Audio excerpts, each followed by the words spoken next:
એટલી બહોળી સંખ્યામાં આપ સૌ દૂર દૂરથી પધાર્યા છો અને સાથોસાથ આ કાર્યક્રમમાં મંચ ઉપર બિરાજમાન જે વ્યક્તિએ આ દેશના વડાપ્રધાન નરેન્દ્ર મોદીની પણ ઊંઘ હરામ કરીને રાખી દીધી એવા ડેડિયાપાડાના ધારાસભ્ય આદિવાસી સમાજના સાવજ એકવાર ચૈતરભાઈ વસાવા માટે જોરદાર તાળીઓ થઈ જાય. એવા જ યુવાનોના પ્રેરણા સ્ત્રોત, યુવાનોના આદર્શ, યુવાનોના માર્ગદર્શક જેઓએ ગુજરાતના વિદ્યાર્થીઓ માટે જેલની અંદર પણ ગયા, રોડ રસ્તાથી લઈને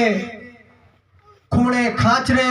વિદ્યાર્થીઓ માટે આંદોલન કરીને એમના હક અધિકાર અને ન્યાય માટેની લડત લડી એવા યુવરાજસિંહ જાડેજા સાહેબ માટે પણ એકવાર જોરદાર તાળીઓ થઈ જાય. એવા જ પંચમહાલ જિલ્લાના પ્રમુખ પ્રવીણભાઈ અને સાથોસાથ મંચ ઉપર બિરાજમાન તમામ નામી અનામી મહાનુભાવો, મહેમાનશ્રીઓ, સંતશ્રીઓ તમામના ચરણોમાં નતમસ્તક વંદન કરું છું અને મોટી સંખ્યામાં મારી સામે પધારેલા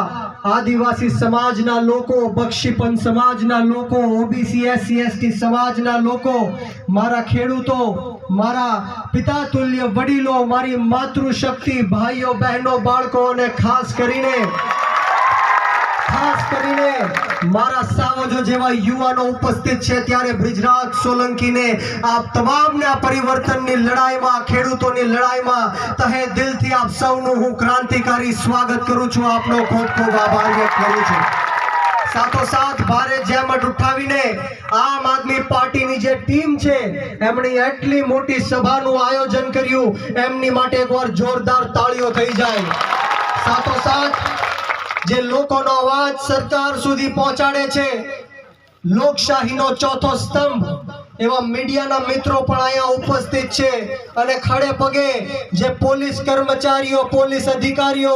આ વ્યવસ્થાની અંદર, આપણી સુરક્ષાની અંદર ઉપસ્થિત થયા છે, એમની માટે પણ એકવાર જોરદાર તાળીઓ થઈ જાય. મિત્રો વિશેષ વાતો નહીં કરું, તબિયત બહુ નરમ છે, ગળું બહુ ખરાબ છે, કદાચ અવાજ ન નીકળે તો મને માફ કરજો, ક્ષમા ચાહું છું. પરંતુ છેલ્લા 30 વર્ષથી આ ભ્રષ્ટાચારી ભારતીય જનતા પાર્ટીના કુશાસનમાં આપણે સૌ પીડાઈ રહ્યા છીએ. ત્યારે આ સભા જ્યારે થવાની હતી ત્યારે આયોજક મિત્રોએ મને વાત કરી કે આ સભામાં ન આવવા દેવા માટે લોકો